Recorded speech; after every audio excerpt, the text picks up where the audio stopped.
Oh, okay, I'll start. All right. So my name is Lauren Watson. I just turned 20. And up until college, I lived in Jackson, Mississippi for all my life. So then, I lived in California for a year, and then I got to go abroad last year for as long as the pandemic would allow me to. So why I'm mentioning that is because all three of these places were so incredibly different, and especially with their deep structure. Mississippi was a very small town, very kind of collectivist, and then you go to California, it was more individualistic, and then Argentina was just a mix of everything. So it's pretty cool that I've got to experience all three of those unintentionally. But my experience in Mississippi was more collectivist, but there were individualistic aspects, but very different from California. So moving on to my family life. So my 7th grade grandparents came here from Germany because they were fleeing the Catholic persecution. And this was they came to Pennsylvania, which was not Pennsylvania back then, but that's where it was. So my mom, her name's Jamie Watson. She also went to Pepperdine. She was born in Detroit, Michigan, and her parents actually grew up in Northern California and both went to Pepperdine, but they ended up in Michigan because of my grandfather's work. And they had my mom and her sisters, and they moved around a lot. So I even asked my mom, I was like, how many times did you move when you were a kid? And she's like, 5 or 6, I lost count. I can't even remember. So, but how she ended up in Mississippi was that my dad was in Mississippi, and she visited my aunt who was in Mississippi at the time. And they met each other and they got married. So she's been in Mississippi for quite a while. So my dad, he's born and raised in Mississippi, so were his parents. So he was raised in a pretty religious Presbyterian household, and kind of in Meridian, Mississippi, which is north and to the east. But basically what I'm saying, it was a very small town. Everybody knew everybody and whatnot.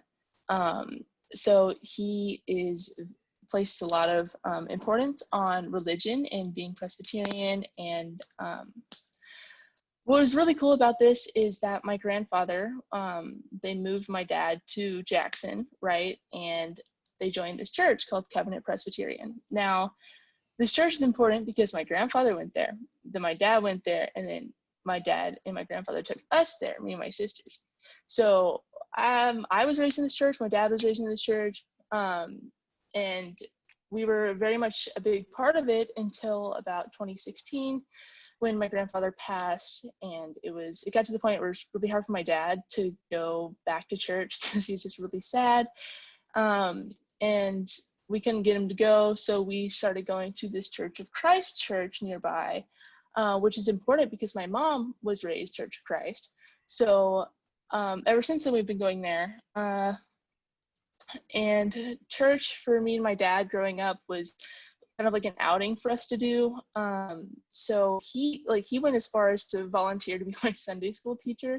So every year I was just me and my dad. He I don't know, it was really fun. But so in Mississippi, I feel like this is a common theme of the South, but I can say for Mississippi, it's the importance of things is God, football, and family. The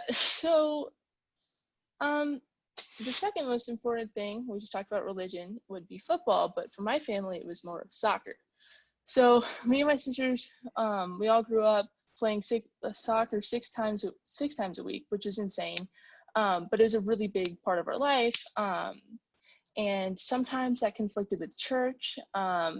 So the only time I chose church over soccer was when I got baptized. Then I showed up late to my soccer game and I didn't get to play because I was late. So the next thing in that hierarchy that I mentioned is family. Now, the family I'm talking about is more of my pets I got to grow up with. So we've always had way too many animals running around the house ever since I can remember. We've had cats, dogs, we even had a squirrel. because of Katrina. It was like in our front yard, and it needed us to nurse it because it was really messed up. But we had a squirrel. We took really good care of it, freed him back into the wild. But my first memory in my life is my best friend, my cat, Jackson. So Jackson was introduced to my family in 2002, and I was born in 2000. So it was really cool because my entire like experience has been with him that I can remember. So we got to grow up together. We adopted more animals after Jackson, but they came and went. But Jackson has stayed pretty consistent throughout my life. And that is up until last week when we had to put him down. So losing this cat was very heartbreaking for me. Although he's like my best friend, he was everybody's best friend. He was the best cat ever. That's really all I can say about him. But the importance of this is how upset my family was. I've never seen my dad so upset in my life. He's very vulnerable, very sad, crying, just bawling his eyes out like at the bed. And it was really hard to see my dad be that sad. But so that really showed me how much value animals have and how deeply intertwined they are in my family.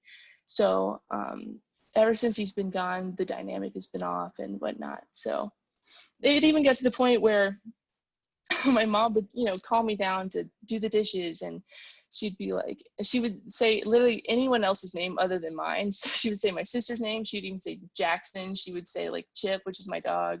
And then she'd eventually remember, hey, Lauren, come downstairs. So it was really funny. That was fun growing up. But it's serious when she says your middle name.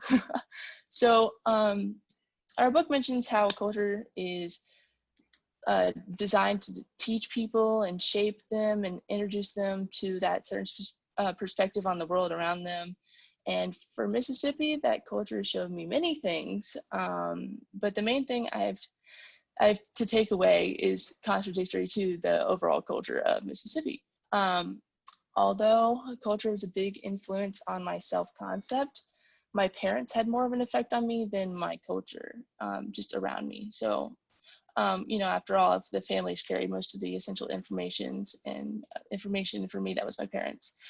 So they enforced the idea that in order to agree with something, you have to question it first. So don't blindly acclimate to the norms of Mississippi or just what your friends are doing. You need to think about it and understand what you're doing in regards to the environment.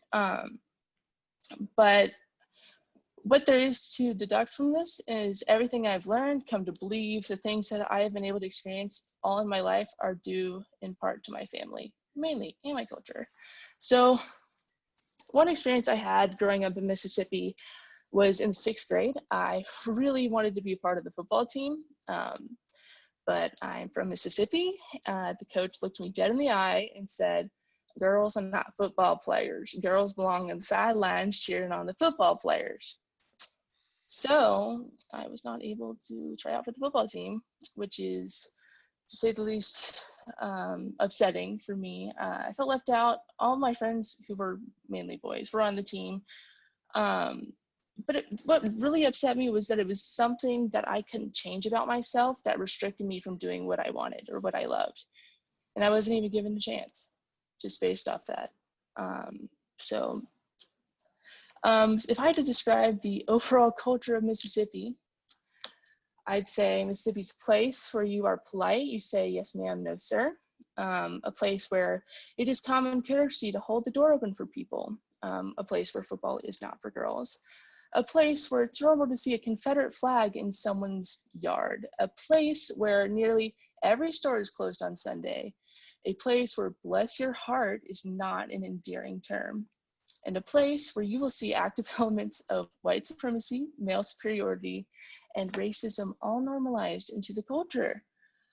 But what I want to show you from this is that, most importantly, it's a place where you will see me politely breaking all of these social norms, all while saying "yes, ma'am," and "no, sir," of course. You will see me complete the unbelievable sin of playing football with the boys. Speaking of sin, you'll probably see me relocate other residents' Confederate flags, but for legal reasons, no, you didn't. Also, you'll see me actively combat male superiority, recognize my privilege, and attempt to enlighten all the people that I come across within my culture. And that is it.